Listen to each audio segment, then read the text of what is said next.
Hello YouTubers, Alaska Prepper here. Ladies and gentlemen, I'm not going to insert my opinion in this video at all. All I'm going to do is read this article and then you can decide for yourselves whether you agree with it or not.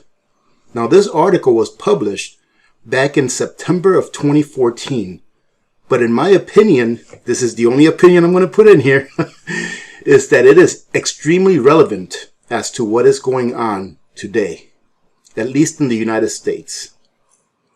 The war on poverty, 50 years of failure. This year marks the 50th anniversary of President Lyndon B. Johnson's launch of the war on poverty. In January 1964, Johnson declared unconditional war on poverty in America. Since then, the taxpayers have spent $22 trillion on Johnson's war. Adjusted for inflation, that's 3 times the cost of all military wars since the American Revolution. Last year, government spent $943 billion providing cash, food, housing, and medical care to poor and low-income Americans. That figure does not include Social Security or Medicare. Ladies and gentlemen, let me interject right here. This is not an opinion of mine, but it should not include Social Security and Medicare. The reason for that is because everyone is taxed on that, or at least everyone that pays taxes is taxed for Social Security and Medicare. So that is a benefit and not an entitlement. More than 100 million people, or 1/3 of Americans, receive some type of welfare aid at an average cost of $9,000 per recipient. If converted into cash, this spending was 5 times what was needed to eliminate all poverty in the U.S. The U.S. Census Bureau has just released its annual poverty report. The report claims that in 2013, 14.5% of Americans were poor. Remarkably, that's almost the same poverty rate as in 1967, 3 years after the war on poverty started. How can that be? How can government spend $9,000 per recipient and have no effect on poverty? The answer is, it can't. Census counts a family as poor if its income falls below a certain threshold. But in counting income, census ignores almost all of the $943 billion in annual welfare spending. This, of course, makes the census poverty figure very misleading. The actual living conditions of households labeled as poor by census are surprising to most people. According to the government's own survey, 80% of poor households have air conditioning. Nearly 2/3 have a cable or satellite television. Half have a personal computer. 40% have a widescreen TV. 3/4 own a car or a truck. And nearly 1/3 has 2 or more vehicles.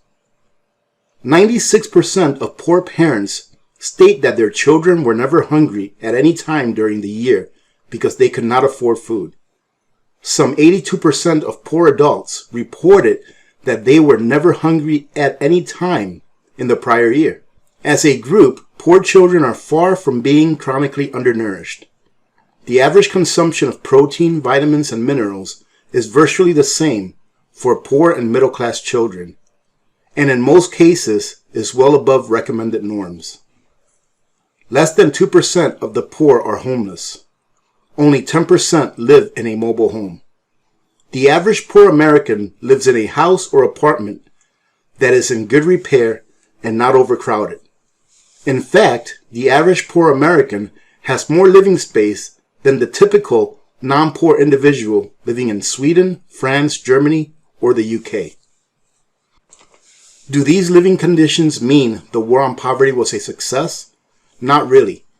When President Johnson launched the war on poverty, he wanted to give the poor a hand up, not a hand out.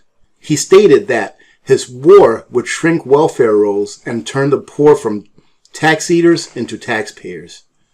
Johnson's aim was to make poor families self-sufficient, able to rise above poverty through their own earnings without dependence on welfare. The exact opposite happened. For a decade and a half before the war on poverty began, self-sufficiency in America improved dramatically. But for the last 45 years, there has been no improvement at all. Many groups are less capable of self-support today than when Johnson's war started.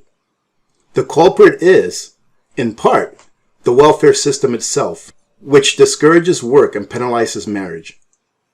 When the war on poverty began, 7% of American children were born outside of marriage. Today, the number is 41%. The collapse of marriage is the main cause for childhood poverty today. The welfare state is self-perpetuating. By undermining the social norms necessary for self-reliance, welfare creates a need for even greater assistance in the future.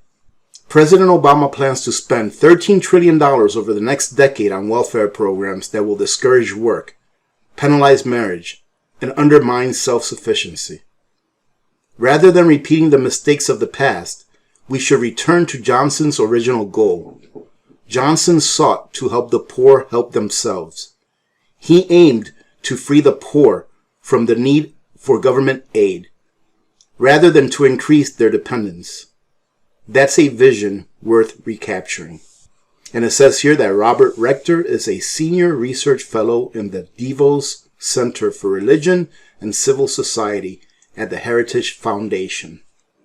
So what do you think, ladies and gentlemen? Go ahead and put it in the comments below. I would have to say that the war on poverty, in my opinion, has been a failure. Because exactly like Mr. Rector said, it creates dependency. And although we don't like to see people suffer, especially children, we must understand that the more people that there are that vote for politicians that will guarantee a handout, the less people there will be in the future to be able to provide that handout. Eventually, when a nation taxes so much, the people that actually pay taxes within that nation leave for borders that will treat them better. And ladies and gentlemen, remember this. Most people don't want the government telling them what to do. You can ask 10 people in the street. Ask 10 random people in the street. Are you okay with the government telling you what to do and telling you how to live your lives? And they will say no. I would say that 10 out of 10 will say no. I don't want the government telling me what to do or how to live my life. But when you're dependent upon the government to give you what you need, in other words, to take from others and then to give you what you need in order to survive, then you have no choice but to do what the government tells you to do. Having said that, I hope you get something out of this. I'll go ahead and leave the link to this article at the bottom of the description of this video in case you want to revisit it. Remember to be good to each other. When good people do good things happen. Remember to reach one, teach one, and repeat. If we all did this, the world would be a better place, and you know that it will be a better place. Many blessings to all of you and your families. This is Alaska Prepper. I am out.